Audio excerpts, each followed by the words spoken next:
¿Sabías que una sola decisión puede marcar la diferencia entre la vida y la muerte en el campo de batalla? Quédate hasta el final, porque hoy conocerás la historia del Royal Flush, el único bombardero B-17 que regresó de una misión suicida.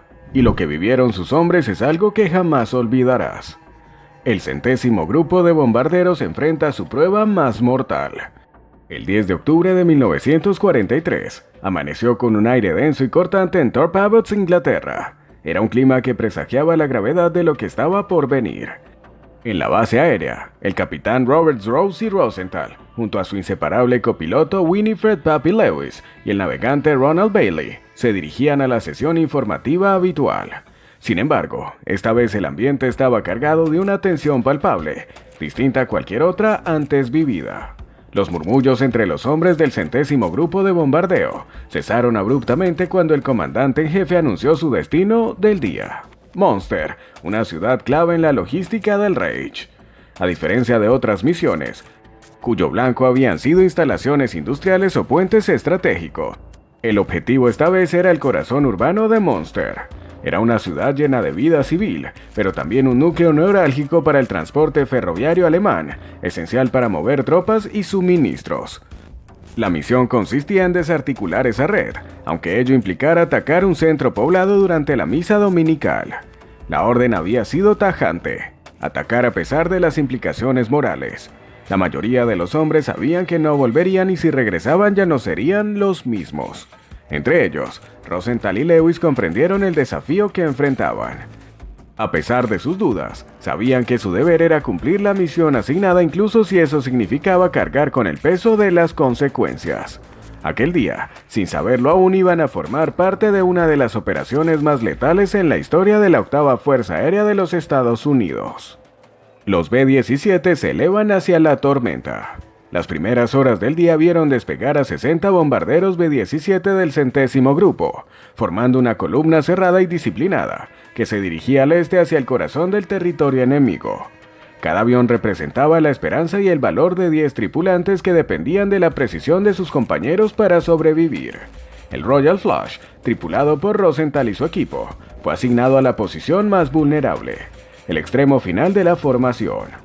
Una ubicación expuesta, la última línea de defensa antes del vacío donde el enemigo podía abalanzarse sin piedad.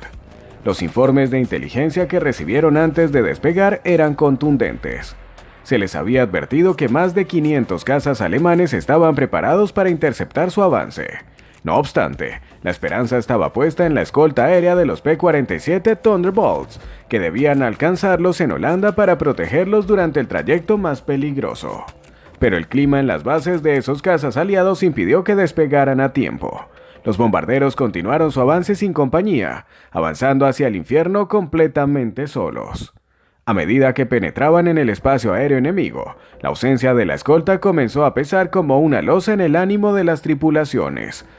Cada hombre a bordo sabía que estaban entrando en la boca del lobo sin refuerzos que los defendieran. Y aún así, decidieron continuar, conscientes de que regresar a casa sin cumplir la misión no era una opción. El infierno se desata en los cielos de Alemania. El primer contacto con la Fuerza Aérea Alemana no se hizo esperar. En cuestión de minutos, una oleada de cazas ME-109 y FW-190 surgió desde las nubes, lanzándose como depredadores sobre la formación estadounidense. Los artilleros de las fortalezas voladoras reaccionaron de inmediato, llenando el cielo de fuego antiaéreo en un intento desesperado por repeler el ataque. Sin embargo, la diferencia numérica y táctica era abrumadora. En el centro de la formación, el bombardero insignia Mademoiselle Zigzag, pilotado por el mayor John Egan, fue uno de los primeros en sufrir un daño crítico. 2 de sus motores fueron destruidos por disparos certeros de cañones alemanes, y el fuselaje comenzó a desintegrarse bajo el asedio enemigo. A pesar de los esfuerzos del mayor Egan por mantener el control, el avión fue perdiendo velocidad y altitud, quedando aislado.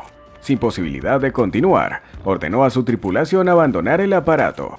Uno tras otro, los hombres saltaron en paracaídas mientras el Mademoiselle Zigzag caía a pedazos.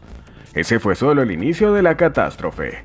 Varios bombarderos intentaron maniobrar para reubicarse en la formación o escapar de la zona de combate, pero eso solo facilitó que los cazas los cazaran y derribaran sin piedad. El resultado fue una devastadora desintegración del grupo de vuelo. De los 60 bombarderos iniciales, apenas 11 lograron mantenerse en el aire en ese momento, y cada uno de ellos sabía que el enemigo no tardaría en volver a atacar. Royal Flush resiste mientras todos caen a su alrededor. Mientras el caos se apoderaba de los cielos de Alemania, el Royal Flush continuaba su marcha. Rosenthal al mando se mantenía sereno, aunque sus ojos reflejaban la crudeza de lo que presenciaba. Desde la cabina podía ver cómo uno tras otro los B-17 que formaban la retaguardia eran destrozados por el fuego enemigo. Algunos explotaban en el aire tras impactos directos, otros perdían el control y caían envueltos en llamas, mientras sus tripulantes intentaban desesperadamente saltar antes de que fuera demasiado tarde. A pesar de la devastación, Rosenthal y su copiloto Lewis optaron por mantenerse firmes. Decidieron no abandonar la formación ni alterar su curso. La orden era clara: llegar al objetivo y soltar las bombas.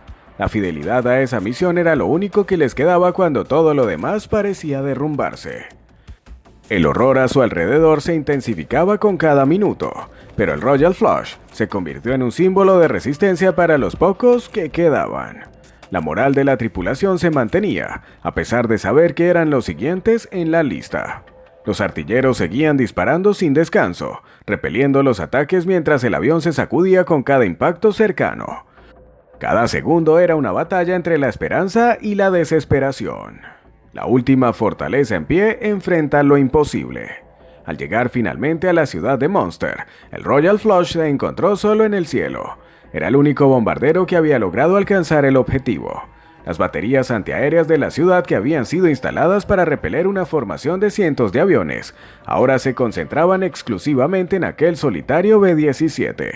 Las explosiones de la Flak llenaban el aire de fragmentos mortales mientras el avión se acercaba tambaleante a su punto de bombardeo. Dos de sus motores estaban fuera de servicio, los sistemas de control dañados y dos de sus artilleros de cintura habían caído, gravemente heridos por la metralla.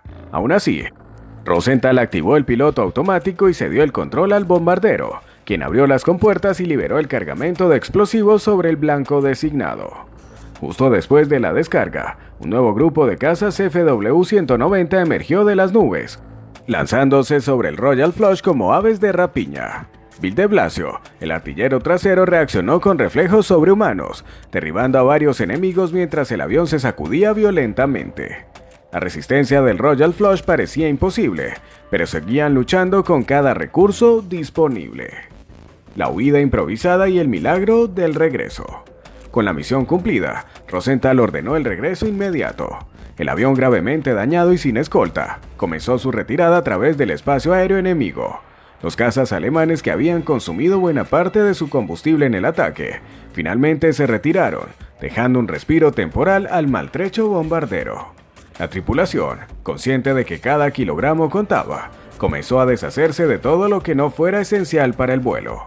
Las ametralladoras sobrantes, la munición restante, los tanques de oxígeno portátiles.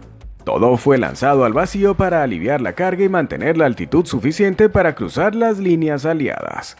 Durante horas, el Royal Flush voló solo, tambaleándose con sus motores ranqueantes. La cabina estaba tensa, cada miembro de la tripulación aferrado a su fe en el avión y en sus compañeros.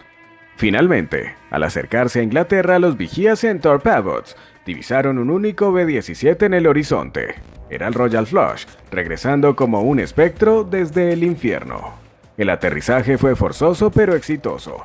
El avión, lleno de agujeros y con los motores humeantes, se detuvo finalmente sobre la pista. Ningún otro avión del 100º Grupo de Bombardeo regresó aquel día.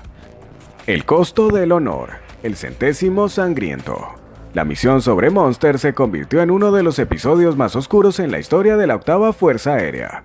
De los 130 hombres que formaban el 100º Grupo de Bombardeo, 37 murieron en combate y 93 fueron capturados tras saltar en paracaídas o estrellarse tras las líneas enemigas. El sacrificio de aquellos hombres marcó el destino del grupo, que desde entonces fue conocido como el 100º Sangriento.